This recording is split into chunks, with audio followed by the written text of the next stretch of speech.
Well, I'm going to start cleaning this stuff up now. I'll use naphtha cigarette lighter fluid to clean these components, and I usually just start with the case and the diaphragm. So let's be into it.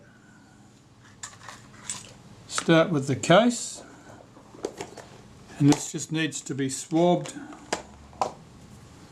to get rid of all the oil and grease and contaminants. And here we've got oil. We've also got graphite powder that was puffed into here at some stage.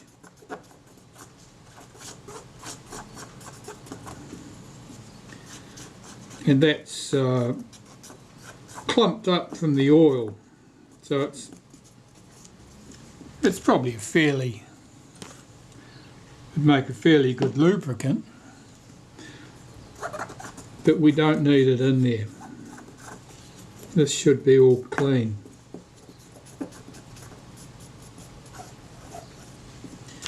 The problems with oils are that the volatile components are likely to do exactly what volatile components do and vaporise and then settle on other surfaces that you'd much prefer they didn't settle on, like the shutter blades or the diaphragm blades or the lens elements.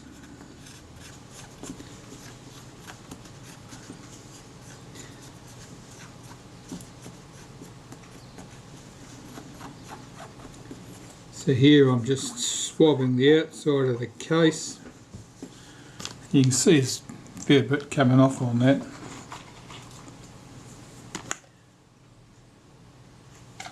I wouldn't put anything like this through the ultrasonic cleaner because the chances are very high it would just strip all the paint off this. And that would be overkill anyway. One of the advantages of cleaning things like this by hand is that it forces you to take note of the condition of things. So if you see some point of interest, you're much more likely to find it and then deal with it. So that's quite in quite good state now. We'll put that to one side.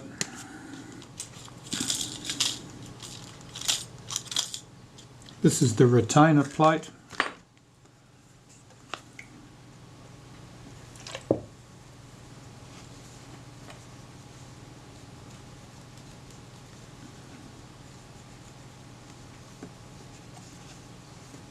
This is nowhere near as dirty or oily.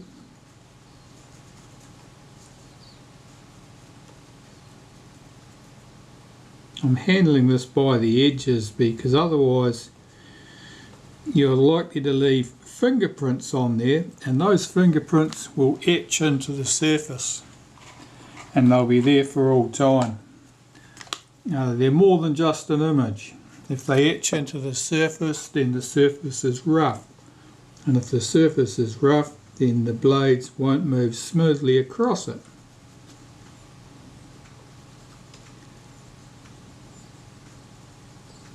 So this surface is the surface that the shutter blades work against. And you can see the imprint of the shutter blades on there, and that's, I don't know whether that's corrosion or whether that's oils that have dried and turned to a hard lacquer on there. There's nothing to feel. They won't cause any problem. This surface is the surface that the diaphragm blades run against. This is in quite good order. It's not uncommon to find a lot of etched in fingerprints on this plate from previous repairs or even from the assembly. That's looking good.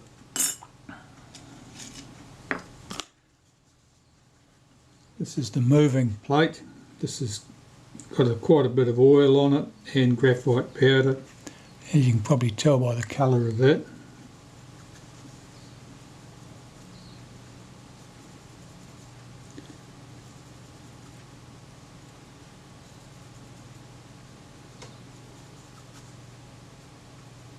This will suffer from the same sort of effects as that other plate, corrosion, if people have handled it. And you can see there are fingerprints on there, but they're fairly minor, they're not causing any problem.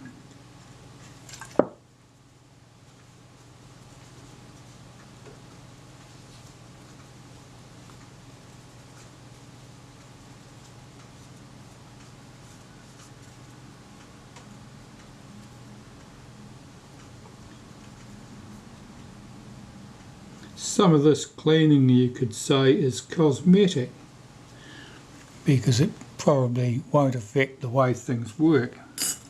Right, the diaphragm blades. We've got 5 diaphragm blades.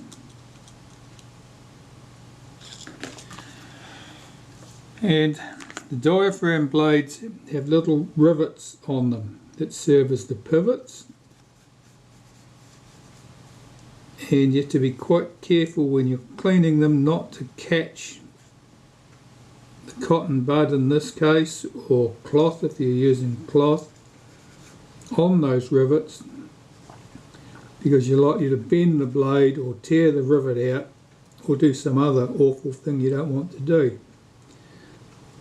Okay, so I'm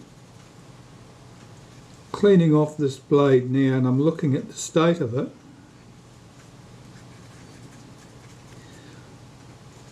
There are marks on that blade, and those marks are probably surface scuff marks. And it means that the finish, the dark or black finish,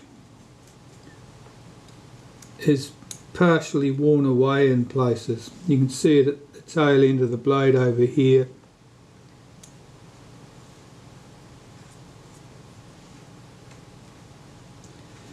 And there's some patches to be seen across here.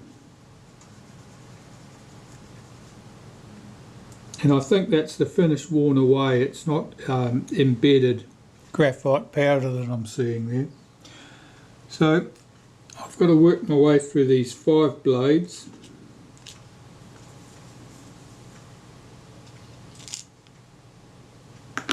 As you might know, some of the earlier retinas, 3C types, so the 1B, 2C and 3C, had a 10 blade diaphragm.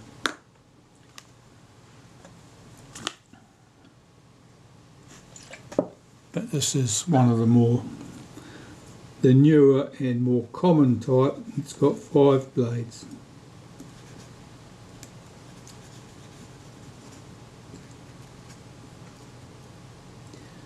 That blade's not looking wonderful. That's a bit more marked than its mate was.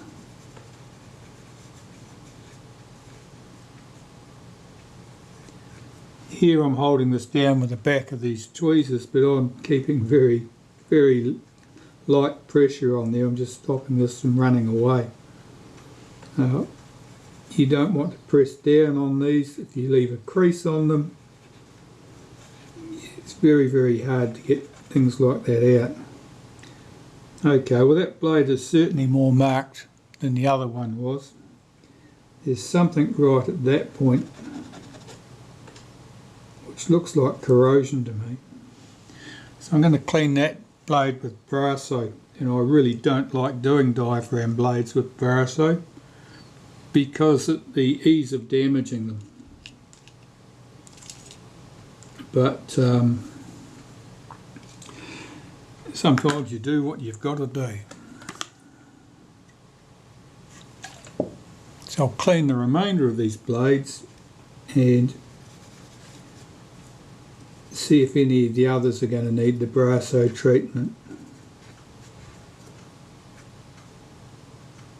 This has certainly lost some of its black finish.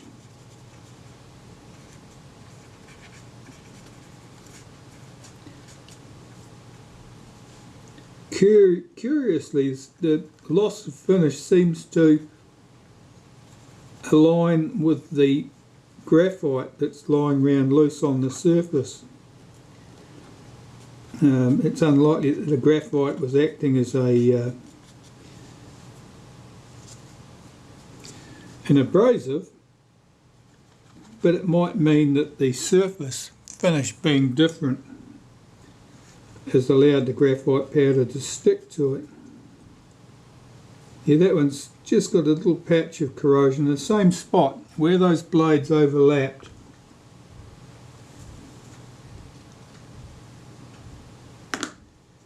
And this is the same.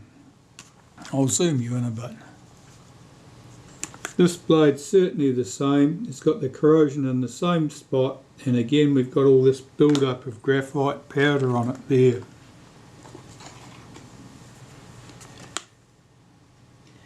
So it looks like I picked the best blade to start with.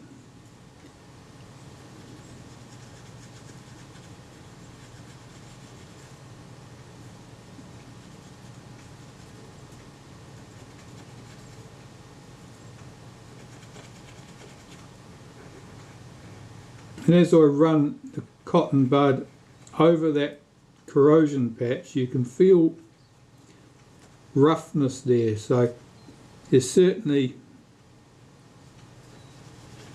the flaw on the finish is not just cosmetic, it's deep enough that you can feel it.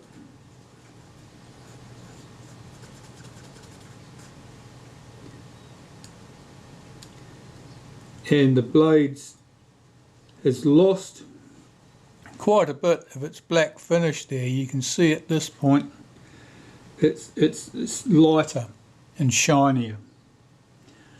That means that it's certainly been scuffed. They've scuffed together the blades. Now that can be an indication that at one time there'd been a lot of oil contamination, because when you get a lot of oil contamination, the blades are stuck together quite firmly, and as they're moved, the edges of those blades will scrape the blade next to it as the blades twist, and that's possibly what we're seeing there. But the corrosion is a separate issue. The corrosion wasn't caused by oil contamination, the corrosion was caused by moisture. Okay, so that one's got a little spot there too, again where the blades overlapped, and it's got a little spot at this point where the blade sits up against the rings. Okay, so those 5 blades, at least 4 of them need to be cleaned with Brasso, so I'll do that next. So this is what I'm using, just Brasso metal polish, and I'll just clean all of these blades in turn, and then have to clean them again with naphtha to get them sparkly clean, to get rid of all the Brasso before they can be reassembled. Okay, so I'll clean these on a wooden block, and the advantage here is this thing's got lots of pinholes in it, so I can drop the rivet into the pinhole in the block, and that will stop that thing from getting bent or damaged.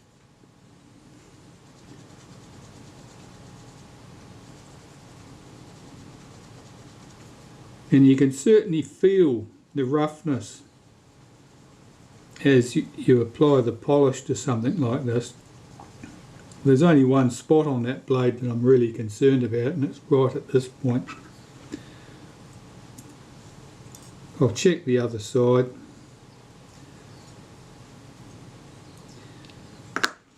And it's in the same area, that's where the blades overlapped.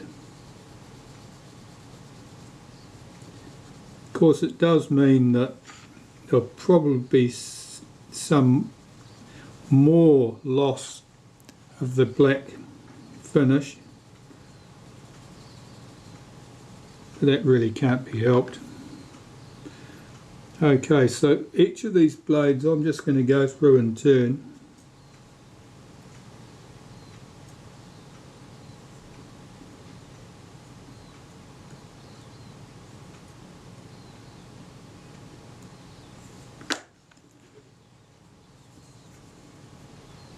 And here you can see I'm using another cotton bud to hold the blade down on the block so it doesn't move.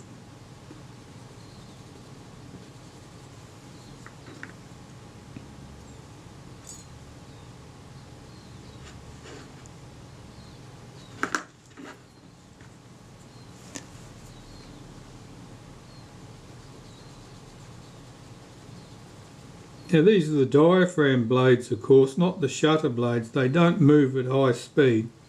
You just want them to move relatively smoothly. So these blades would not have failed or caused us any great grief if we'd left them in this state.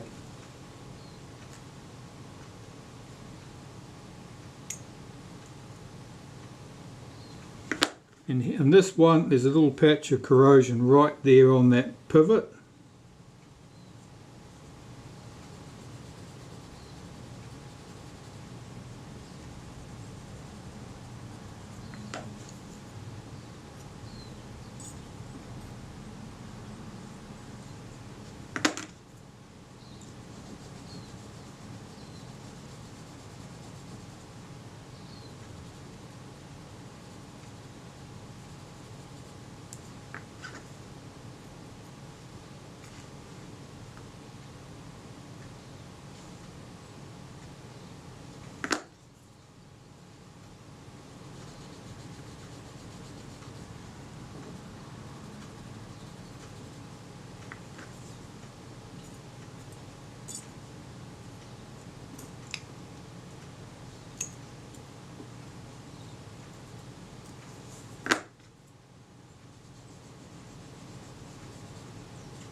I don't often have to do this with diaphragm blades.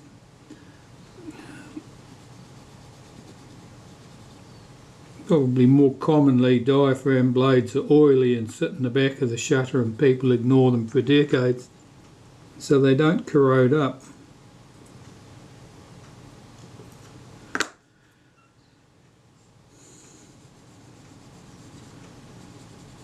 That was the first blade I did, and I think it really had no marks on there at all. Okay, so they've all been cleaned with Brasso, and now I'm just going to go back off camera and clean all of those blades with naphtha, exactly as I did the first time. Whereupon, if everything goes smoothly, they should be nice clean blades and ready for assembly. Well, here I've got my jig for assembling the diaphragm. We start with this piece, the retainer plate. And you can see I've got this little rivet. That alignment rivet right there is pointing upwards. I'm going to start putting the blades in place. Now, diaphragm blades are not just laid one on top of another like a shutter blade. They're interleaved. So I'll start putting the blades in position, laying them one on top of another. But when you get round to the fourth blade,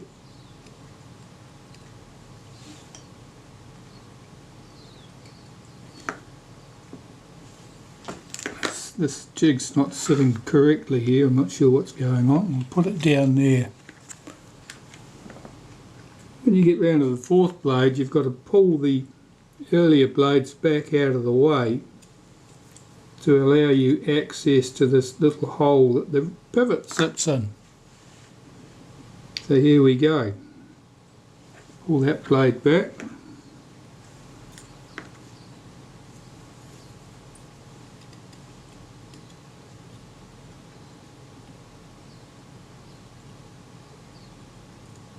In blade number 4. Now blade number 5, we've got to pull this blade back and that blade back to expose the hole.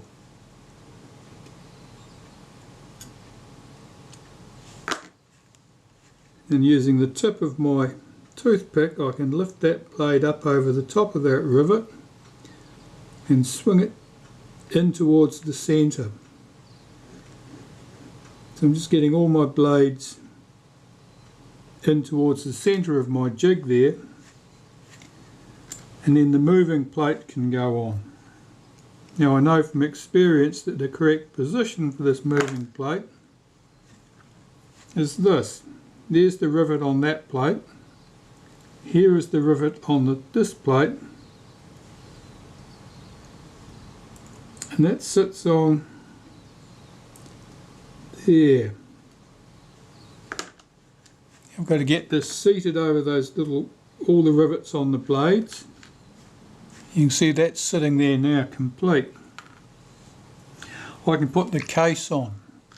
Now the case has 3 screw holes where it's screwed on, where this plate gets screwed on. There's another hole here. That rivet goes through that hole. So we flip this case over, lower that into position. I can flip the jig over, lift the outside off, put that underneath, and I can fit my 3 retaining screws in place.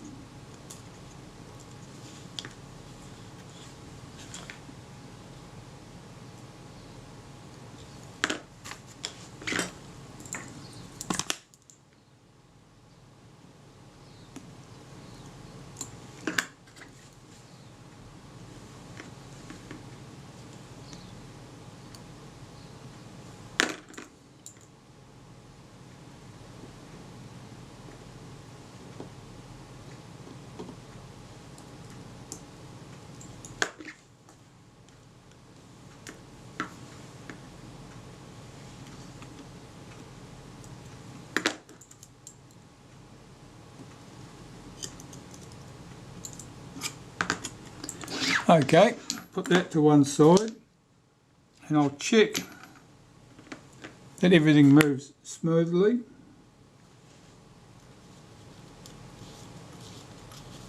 That's good. So now I'll tighten those 3 screws up.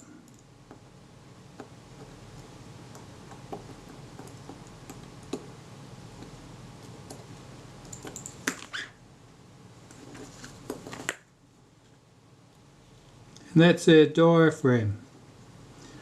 Those blades do not look wonderful, but there's no retrieving finish that's gone.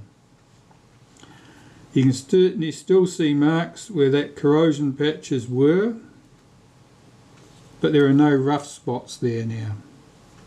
Look at the other side.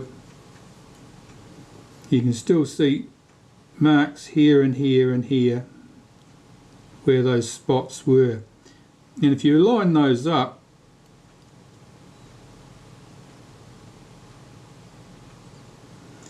it probably means the blades sat in somewhat positioned somewhat like that for some considerable period of time, so that those spots are all where the blades were overlapped.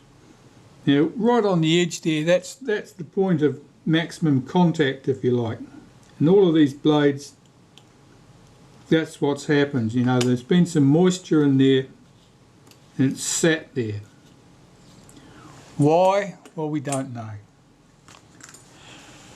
This camera doesn't look like it's been splashed at any point, but perhaps it has. I mean, perhaps there's another explanation. I mean, one possible explanation that occurs to me is that someone had removed the front group at some stage and used lens cleaner or glass cleaner to clean the inside of the rear group, and was pretty generous with it, and the moisture from that has caused this corrosion problem. But we're not going to know. No one's going to tell us now. The person who did it is probably pushing up daisies. Now these shutter blades are a bit of a mixed bunch, but they're generally fairly marked. So I'm just going to cut straight to the chase and clean these ones with Brasso before I even bother doing anything else to them. I don't think those marks are going to come away easily, and this one here certainly looks like it's got a little bit of corrosion on that point. So Brasso for these, and then I'll clean them with naphtha, and then I'll clean the mechanism plate. In with the Brasso and see what we can do with these.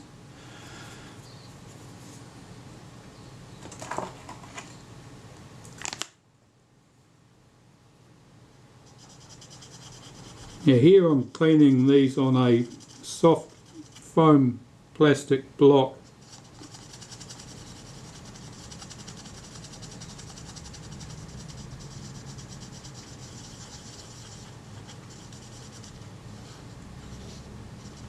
And I'm using another cotton bud or Q-tip to hold down the blade while I'm working on it.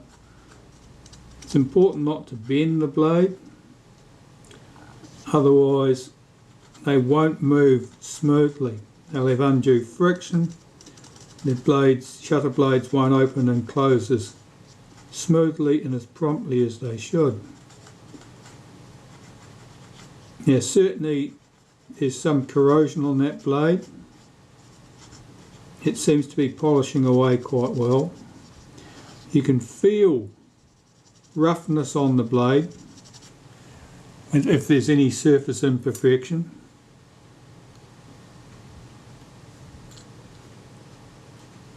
Using this soft plastic foam block is also useful for handling the blades, because you can slide your tweezers in underneath the blade. If you've got them down on a hard surface, they'll be glued down with that fluid, and they will not want to be picked up easily.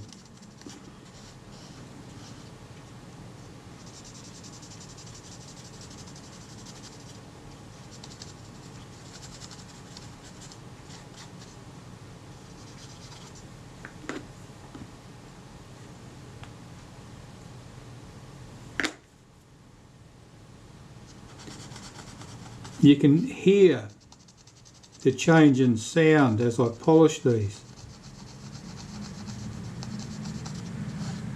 It's quite noisy when you start because of the rough surface, and then it gets quieter as you get the blade smooth.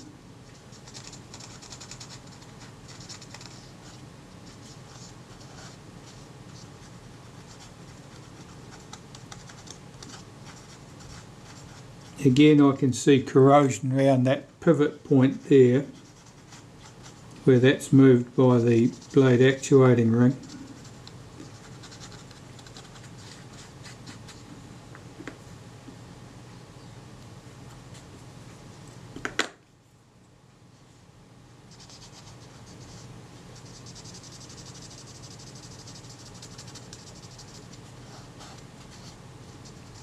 So this shutter is really a mixed bag. We know that the main spring looks to be a new replacement. It's unlikely that that's the 65-year-old blade from the camera when it was new. So someone servicing the shutter had access to parts. By the same token, someone had scribed an alignment mark on the retainer plate for the diaphragm to help them align it on reassembly when there's only one alignment that you can fit them to anyway, which means that whoever did that was not familiar with the shutter, which is odd. When these cameras were comparatively current, servicing shutters like this was the bread and butter of camera repairmen. It'd be one of the first tasks that they learnt, and they wouldn't have forgotten it. So I don't know what to make of that.